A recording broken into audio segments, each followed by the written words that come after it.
देव भगवान की जय, सच्चिदानंद भगवान की जय।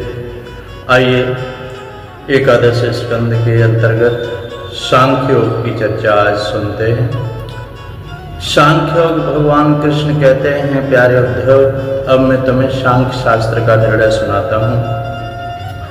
प्राचीन काल के बड़े बड़े ऋषि मुनियों ने इसका निश्चय किया है और जब जीव इसे भलीभांति समझ लेता है तो वह भेद बुद्धि मूलक सुख दुखादि रूप भ्रम तत्काल त्याग देता है।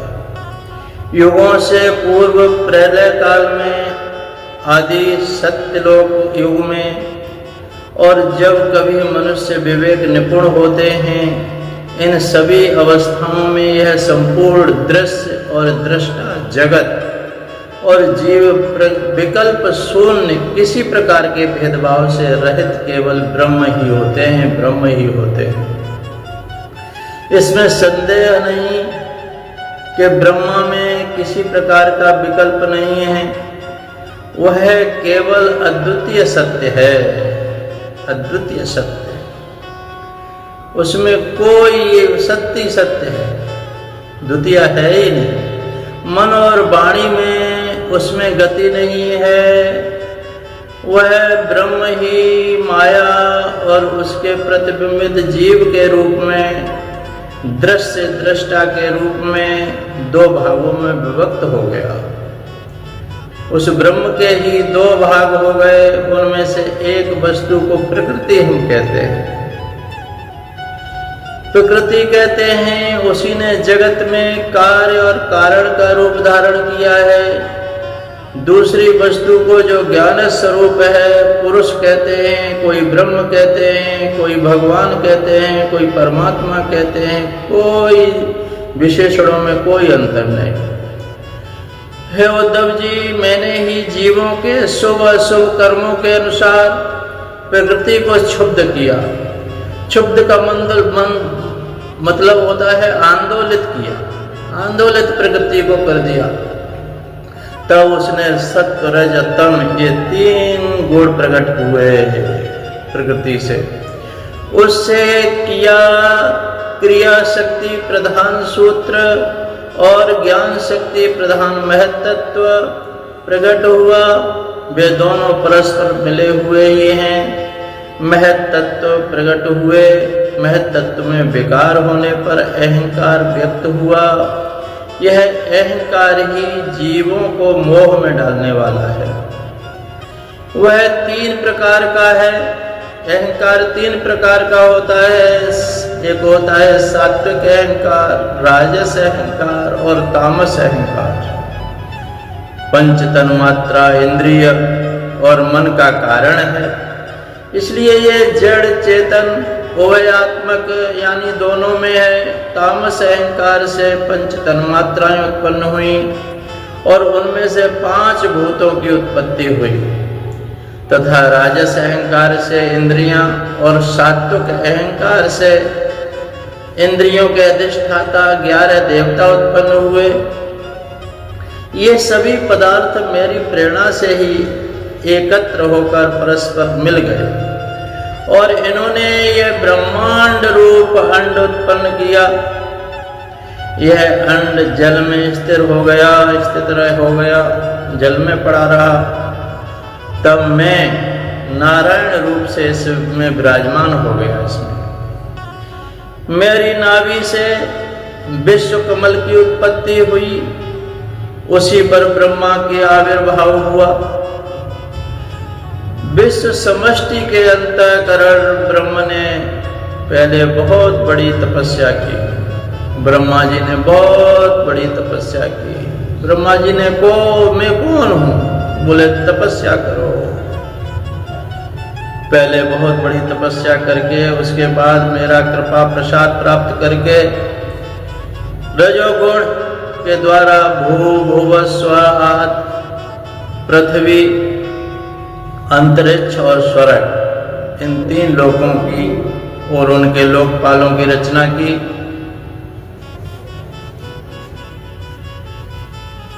रचना की देवताओं के निवास के लिए स्वर्ग लोक और भूत प्रेतादियों के लिए भूवर लोक यानी अंतरिक्ष।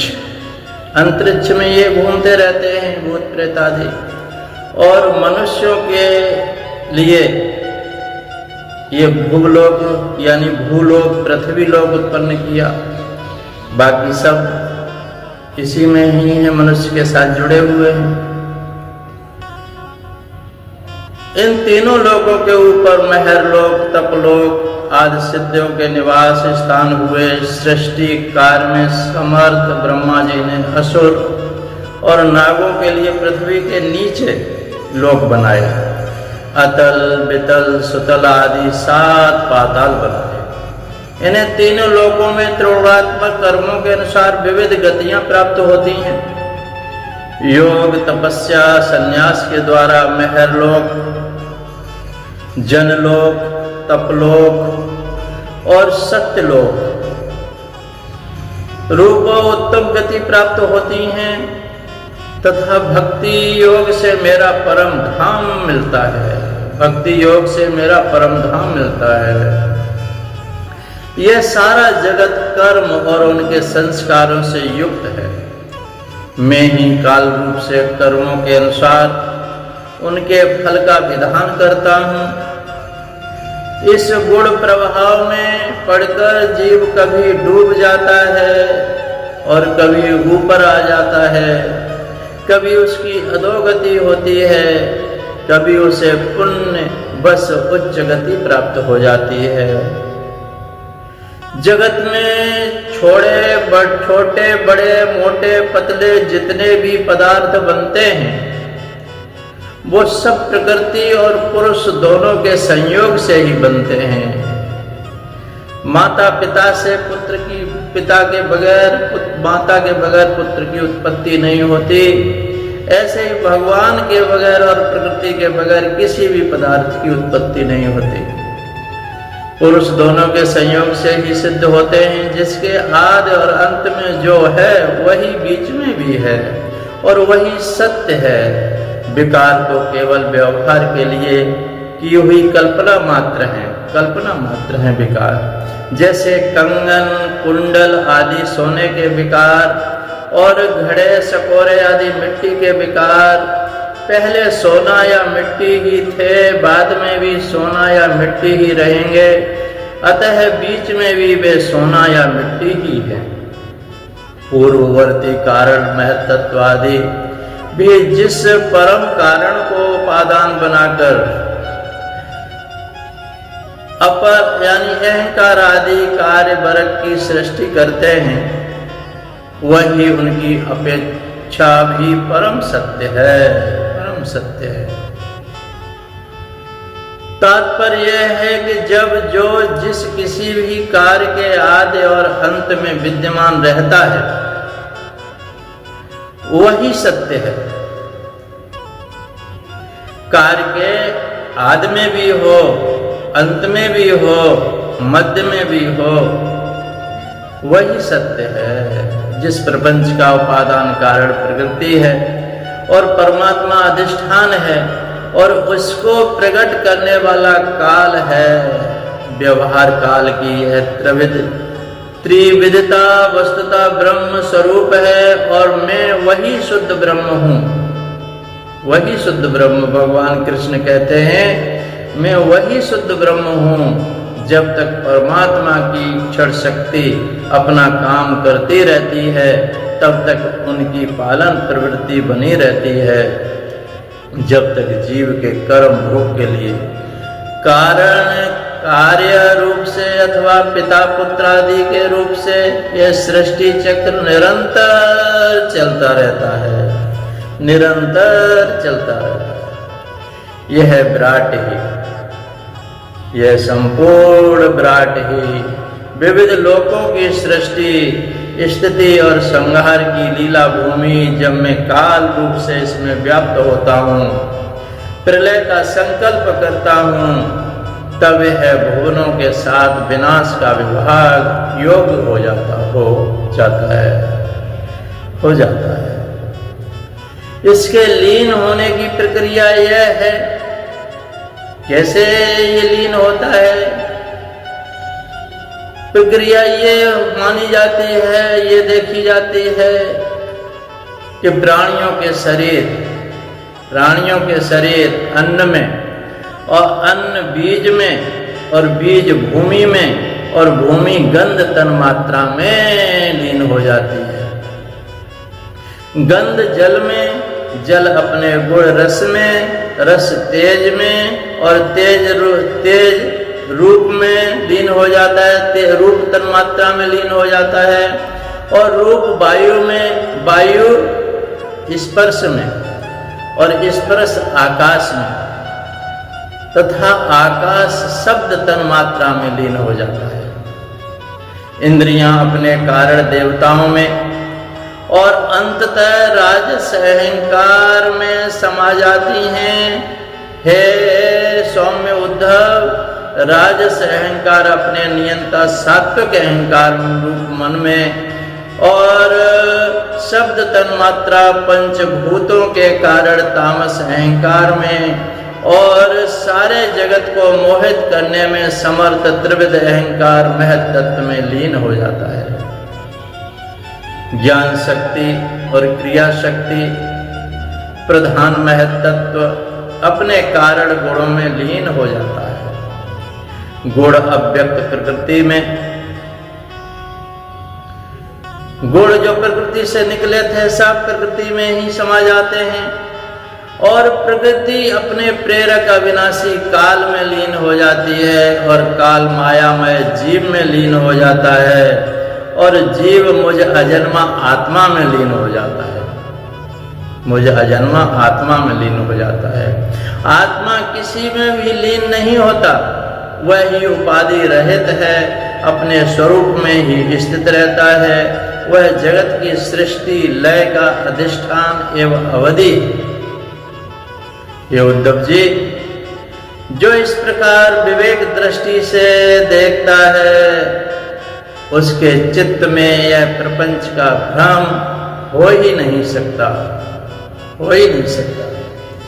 यदि कदाचित उसकी स्फूर्ति हो भी जाए, वह अधिक काल तक हृदय में ठहर कैसे सकती है? ठहरती नहीं। क्या सूर्योदय होने पर भी आकाश में अंधकार ठहर सकता है? अंधकार तभी तक है जब तक सूर्य उदित नहीं हुए हैं। अंधकार ठहर सकता नहीं है। मैं कार्य और कारण दोनों का ही साक्ष्य हूं। मैंने तुम्हें सृष्टि से प्रलय और प्रलय से सृष्टि तक की सांख्य विधि बतला दी। इससे संदेह की गांठ कट जाती है और पुरुष अपने स्वरूप में स्थित हो जाता है, यानी कि आत्मा में स्थित हो जाता है। आत्मा की स्थित होना, लय होना किसी में नहीं है, सारी सृष्टि आत्मा में ही स्थित हो जाती है।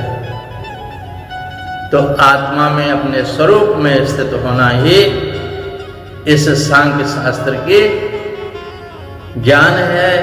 और सभी ज्ञान, भक्ति ज्ञान, कर्म योग और जितने भी साधन हैं, सबका यही साध है कि हम आत्मा में स्थित हो जाएं, अपने में स्थित हो जाएं। वही हमारा विराट स्वरूप है। समष्टि आत्मा, समष्टि आत्मा ही हमारा विराट स्वरूप है। और ये आपने सुना सांख्य शास्त्र के द्वारा भगवान ने उद्धव को बहुत अच्छा उपदेश दिया है। इसमें बार बार अगर आप सुनेंगे तो बात बहुत अच्छी समझ में आ जाएगी और सारी उथल पुथल मिट जाएगी। और सारे जितने भी साधन होते हैं, ये हमारी क्षुब्धता को एकाग्रता में लाने के लिए ही होते हैं।